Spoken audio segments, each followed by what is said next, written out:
Hey guys, this is Jeff here. In today's video, I want to talk to you about something that literally can run shivers down people's spines, and that is cold calling.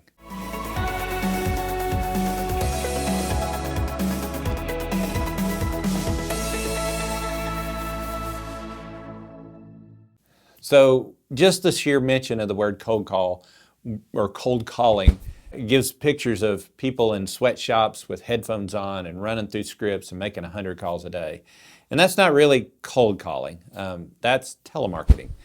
And so let's go ahead and make a distinction between telemarketing and cold calling. So what cold calling is simply reaching out to someone who you've never spoken to try to gather some information so that you and them can decide if you want to do business together. It's pretty simple. That's what cold calling is.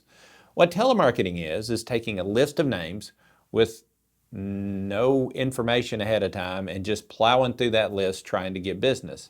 And that's just a poor approach to things. And so I want to encourage you to quit using the term or terminology telemarketer or telemarketing.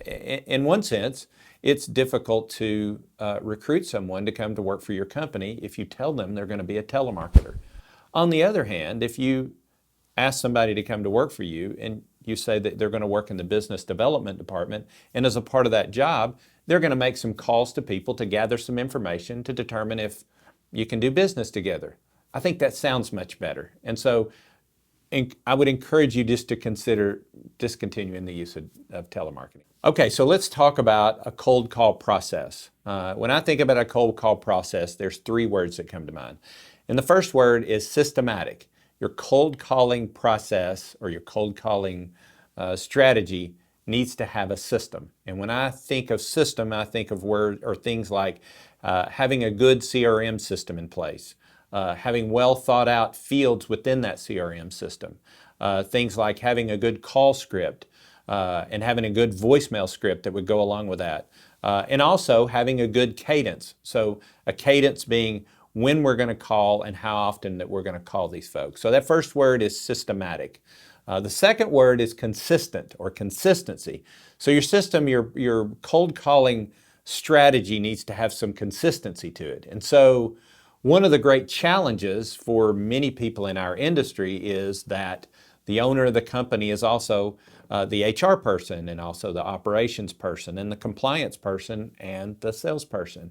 And so what gets pushed down many times is consistent, ongoing cold calling. And that's tough. And so what I would encourage you to do if that's your situation is to block out some time on your schedule each week to make these cold calls because it's important to your business to help it grow. Now, if you've hired someone or you have someone who's a portion of their job or all of their job is to grow your business, then you still want to block out time for cold calling. Cold calling is not the most joyous part of a business development or a salesperson's job, but they need to do it. And so if it's not blocked out, a salesperson can get to the point where they're mostly doing prospect research or they're creating content or they're getting in their car or their vehicle and driving around and dropping off business cards.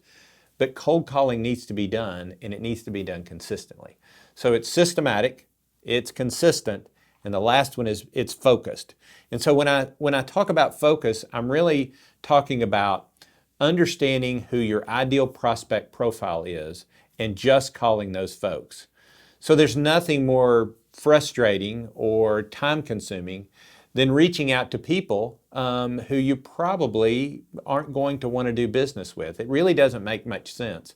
And so it wastes your time, and more importantly, it wastes the person's time that you're calling. So if you can imagine that you might be reaching out to someone who only wants their building cleaned once a week.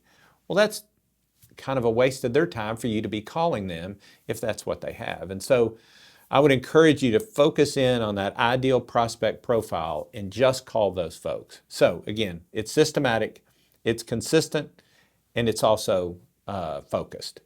So now let's talk about what the goal of cold calling is. So a lot of people would say that the goal of cold calling is to set appointments. In fact, there's a lot of people who will say, that's a great metric. We're looking for our cold calling person to set up appointments. And I would tell you that if that is your goal, then you're going to fail a lot. Because A lot of people don't even answer their phone anymore. So your person who's making calls is going to be reaching out to people. They're going to have wrong numbers. They're going to have to leave voicemails, and they're going to get pretty discouraged if your primary goal is for them to set appointments. I think I have a better way to think about this, and that is your goal for cold calling simply should be gathering information. So when you're making that telephone call, rather than thinking that you have to set up an appointment, what if you approached it in that my primary goal is just to gather some information? And so information gathering might be finding out if you indeed have the correct contact person, gathering that person's email address or confirming their email address. It might be something like finding out if they have their building cleaned more than 1 or 2 or 3 times a week. It might be something like if they outsource the work or if they use an in-house team. And then lastly, it might be something like what's their process for selecting new vendors. And so we might ask a question, how often do you look at or take proposals for your janitorial work? So those are the things as you consider making that call that are important for the outcome of the call, and it's simply just to gather information. Okay, so you're ready to start making calls. There's actually 3 phases to every cold call. So the first phase is what I'll call pre-call research. So pre-call research is a way for you to gather some information before you engage someone in a telephone call. So places to find information would be a person's LinkedIn profile. So looking up that contact person who you're getting ready to call and find out what their current role entails, where they've worked before, where they went to school, any kind of information that might even help you connect with them or understand a little bit more about what they do in their job. Another place to look is their company's website or their organization's website. There you can find things like what kind of business are they in, what kind of products do they produce, what kind of clients do they serve.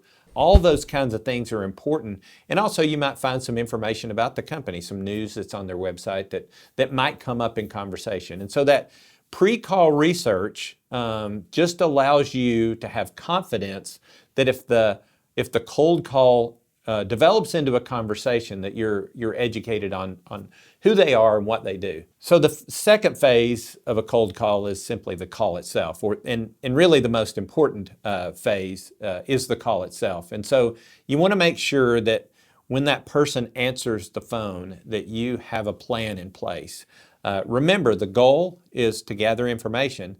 So a good plan is a script. A call script is going to keep you or the person you have making calls focused on gathering that information in a timely or an efficient manner. You have to remember, we need to remember that a cold call is an unscheduled interruption for that person that you're calling. And so it's wise to be a good steward of their time, and that call script is going to keep that call focused. So pre-call research, call, and then the last phase is post-call wrap-up is what I'll call that. In post-call wrap-up, what you're doing is you're simply recording the information that you gathered or gleaned during that call and getting that into your CRM system. So all of the data that you gathered, hopefully you'll have fields in your CRM system that you'll be able to complete and then make those notes in the system. And then lastly, the pre-call research would be an opportunity for you to, in your CRM system, to set up the next step for reaching out to the prospect. Okay, a couple of things to wrap up here. I want to encourage you in your prospect research to gather more than one contact at each company or organization that you're reaching out to. Early on, we were just gathering one name, and we would just continue to call that person over and over again until we discovered it might make sense to have maybe at least 2 or 3 prospects or contacts within the prospect, so that as we're calling in our calling cadence, that we're calling multiple people within the organization. Once we began to do that, we found that making that initial contact or completing that initial contact phase became much more efficient. Secondly, we're going to provide some additional resources for you as well. So I'm going to be providing call and email scripts and also a initial contact cadence to kind of help you get started with your cold calling process. So that's it. I hope this has been helpful. If you have any questions, you can always reach out to me, and good luck with your cold calling.